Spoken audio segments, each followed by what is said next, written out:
IPL यानी कि Indian premiere league. अगर मुझसे आप पूछेंगे कि क्या है आईपीएल का फुल फॉर्म, तो सीधा सा आपको जवाब दूंगा, इंडियन पैसा लीग। जी हाँ दोस्तों, आईपीएल अब क्रिकेट का केवल एक खेल बनकर नहीं रह गया है, बल्कि मोटा पैसा छापने की मशीन बन गई है।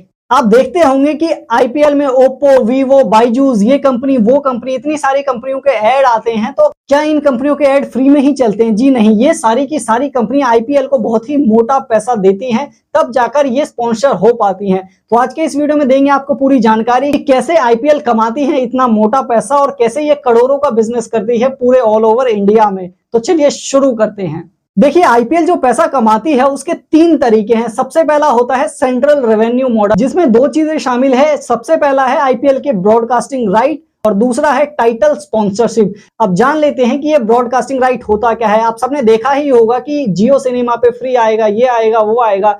ऐसे ही जियो सिनेमा ही नहीं बल्कि स्टार स्पोर्ट्स या इसके अलावा और भी बहुत सारे चैनल है जहां पर आईपीएल फ्री ब्रॉडकास्ट होता है। लेकिन इन कंपनियों को ब्रॉडकास्टिंग राइट फ्री में ही नहीं मिलता, ये करोड़ों रुपए आईपीएल को देती है या फिर बीसीसीआई को देती है, तब जाकर इनको ब्रॉडकास्टिंग राइट मिल पाता है। इसके अलावा अब आते हैं दूसरी बात, जो कि है टाइटल स्पॉन्सरशिप। क्या है ये टाइटल स्पॉन्सरशिप? बहुत ही आसान भाषा में समझाता हूं आपको।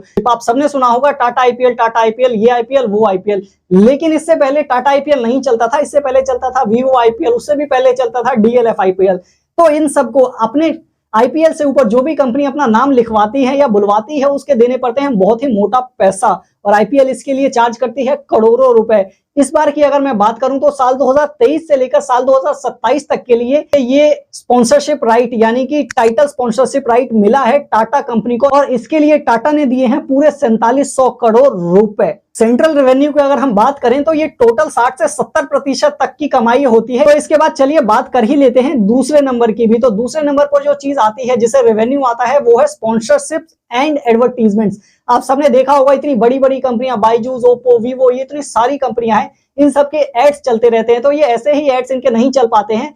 इन सभी बड़ी बड़ी जितनी भी कंपनीज हैं, इन सबको देना होता है मोटा पैसा, और ये जो रेवेन्यू होता है ये टोटल आईपीएल में होने वाली रेवेन्यू का 20 to 30% पार्ट होता है। तो अब बात करते हैं तीसरा और अंतिम तरीके की, जिसको कहते हैं हम लोकल रेवेन्यू। लोकल रेवेन्यू क्या होता है? आप सब जानते होंगे कि अगर किसी को आईपीएल स्टेडियम में जाकर मैच देखना है तो उसके लिए उसको लेना पड़ता है टिकट, और उस टिकट का भी अच्छा खासा चार्ज हमको देना पड़ता है। वो चाहे 200 रुपए हो, 150 रुपए हो या 250 रुपए हो, और ये इसको हम बोलते हैं लोकल रेवेन्यू। इसके अलावा और भी छोटी चीजें हो सकती है, जैसे कि वहां पर अगर आप कुछ खाने पीने का सामान खरीदते हैं और ये भी अगर आईपीएल की तरफ से कंडक्ट किया जाता है, उसकी तरफ से बेचा जाता है, तो वो रेवेन्यू भी जो है उसका भी कुछ पार्ट आईपीएल के पास जाता है। तो इस प्रकार आईपीएल रुपए छापती है। जानकारी कैसी लगी हमें कमेंट सेक्शन में जरूर बताएं, और आने वाली आईपीएल से जुड़ी हर एक अपडेट के लिए हमारे चैनल दूसरा ट्रेंड को सब्सक्राइब कर लें, और वीडियो इंफॉर्मेटिव लगा तो इसको शेयर और लाइक करना ना भूलें। मिलते हैं अगले वीडियो में, धन्यवाद।